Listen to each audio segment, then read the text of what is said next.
What's going on, everybody? Oxydize, your testosterone gaming dad, bringing you another Albion video, something a little bit different, something I've done a long time ago in the past. We are comparing money making, but this time it's going to be between hunter level corrupted dungeons and tier 5 yellow dungeons. The reason I chose these specifically because they're both ways, they're both PvE, they're both combat, right?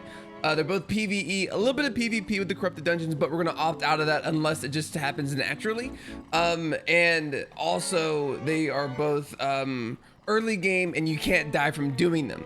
So here's what we're gonna do. Here's how we're gonna set it up. I'm gonna do 3 of each, back to back to back of each one, and we're going to base it off of the loot we get, because we see here we have the estimated market value right here. I'm not going to look at silver picked up. I'm not going to look at fame at all. Just the amount of loot that we can get from each one. Now, just a couple of things to say is that there's a lot of variability when you do something like this, but I figured doing 3 apiece will give you a decent idea of what to expect just on the average. All right, and maybe even answer a couple of questions you might have as well. So with that being said, let's just get into it. Okay, just real quick before I forget, I should mention the build that I'm using and why I'm using it. I'm using the greataxe build. It's a very quick speed clearing type of build, very good sustain. Energy, there's no energy issues, there's no health issues, and it does a ton of damage to bosses and mobs all around. It's a real big slugfest. Use this bad boy.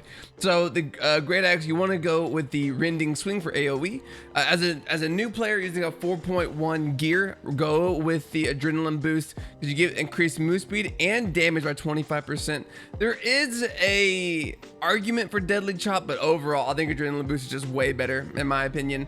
And then whirlwind, of course, is just super good.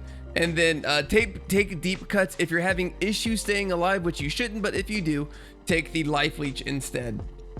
Moving over to the scholar cow, take the energy shield. This is what your energy sustain is on. You let the enemies attack you, you get a ton of energy for doing that, and you get resistances, super good, along with extra damage. The mercenary jacket gives you extra healing over time. This includes on your blood, on your bleeding stacks on your enemies, and when you attack them, and go for the extra damage and heal power with balanced mind. Soldier boots for the wanderlust will get you increased movement speed for 16 seconds. Pretty huge stuff if you don't mind me saying. And the increased toughness, why not, right? I mean, it's better than carrying capacity. On the cape, take the energy regen cape if you can afford it. Take Thetford. Take a tier 4 Thetford cape, but if you cannot, this works just fine for the meantime. But the Thetford cape will increase your clear speed exponentially. And then take any type of fish will work because it gives you HP regen, but a tier 7 Danglemouth is 2k a piece. It's not bad, but any fish would work essentially. And then I like taking poison potions just to kind of knock out the bosses just a little bit quicker. And yeah, boys, let's get into it. Yeah, so I mean, as you can see here, as we're doing these dungeons, it's really quickly, the greataxe does a fantastic job just mowing down these dungeons here, and always pick up the little buffs there. This little red one really just does absolute work. The clear speed's really good and all that good stuff, but I will say it is a little disappointing seeing some of the loot. I mainly only got blue chests while I was doing these. If I were to got more purple or even like a gold chest, it would see probably a huge difference.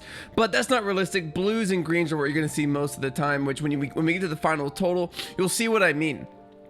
Now, like I said earlier, always make sure to bring some kind of health regen food. It's paramount. It makes these things go by so much more quicker. I also want to note that I did not faction flag for this. Faction flagging will increase the amount of money you make while doing solo dungeons. You cannot faction flag while you do corrupted, so that is something to keep in mind. But when you faction flag, you do open yourself up to possible full loot PvP, so be careful out there.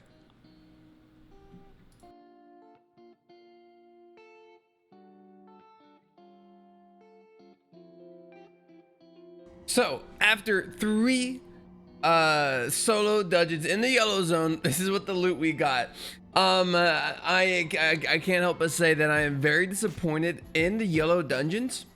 Yeah, so this says we have estimated market value of 4,000, a little over 4,000 silver, plus 9 bags, so a total of about 13,000 silver in 3 yellow dungeons, which with this build took me about a little less than 30 minutes. Also, I should also mention that I am very low level here. No fame, no infamy, no nothing. Like very little spec and everything. So I mean, I give you a look at greatexes here. So I mean, yeah. So in like 30 minutes, we got like 13K. Really not that good. Now you could also do faction points with the solo dungeons. They actually get you a lot more money, but loot wise, big yikes. So now moving over to hunter level corrupted dungeons, it's the same thing as tier 5 yellow zones basically with the enemies, and we're not going to do PvP, or we're not going to sign up for PvP, but PvP might happen and we might have to rat away. So let's get into it and let's see what happens. I should also probably just I'm gonna dump all of this and take all the silver bags so we can get a very what's the word I'm looking for? Accurate.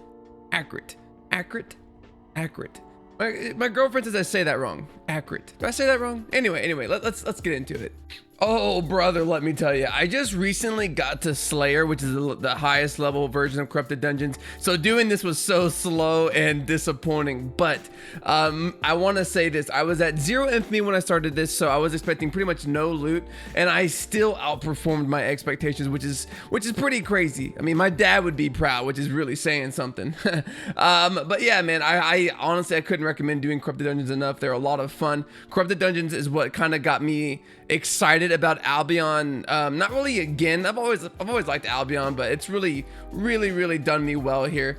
You can't faction flag in these, so that's a little hit to the money, but the infamy alone does tons of work for you. Now, luckily, while I did this, I did not get raided. I didn't get invaded by anybody. I think because in Hunter, if you don't sign up for the contract, you probably have a really good chance of not getting invaded. I did get invaded. I did one more after the fact, signed up for it, and beat the guy with this build. So I don't know. The build's usable for PvP, but it's really not that good. Something you need to do is always make sure when you look at the map, there's a few extra bosses, like side bosses. Do those, because those will have chests, and sometimes those chests can be filled with loot as well. So don't forget to do those. Do your due diligence. And yeah, guys, happy hunting.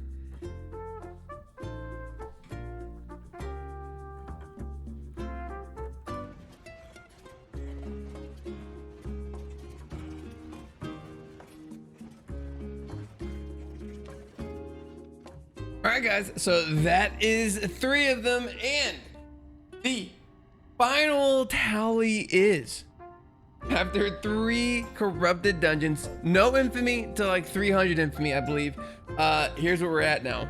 44,000, not even including the 15K of beginner bags of silver alongside with it. Yeah, that's a mood, right? That's kind of crazy. So what is the synopsis? What is the conclusion to all of this? Corrupted Dungeons will have the better loot, hands down. I didn't even sign up for PvP. If you want to do the PvP, it's even better if you do the PvP because you can win and get their loot as well. But I didn't. I just kind of played the Corrupted Dungeons, and it is what it is. This is hunter level. The stalker level you can do as well, but it's full loot PvP, and ratting is possible, but also a little bit more difficult as well in the stalker. So kind of play it by ear. Maybe not worry about it then. But yeah, man, I would say do corrupted dungeons. Who cares about solo dungeons anymore? I mean, it's not even great. It's not even that good. Maybe once you get to like black zone, for a fact, once you get to black zone, solo dungeons are fantastic. But before then, I wouldn't even waste your time, brother. Anyways, guys, I'm Oxydize. Please like, comment, subscribe, and let me know if you want to see more stuff like this. I can compare faction farming with black zone stuff. I can do yellow versus red, a whole bunch of really cool stuff like that. So just let me know, and I'll see you guys next time. Stay strong, brother.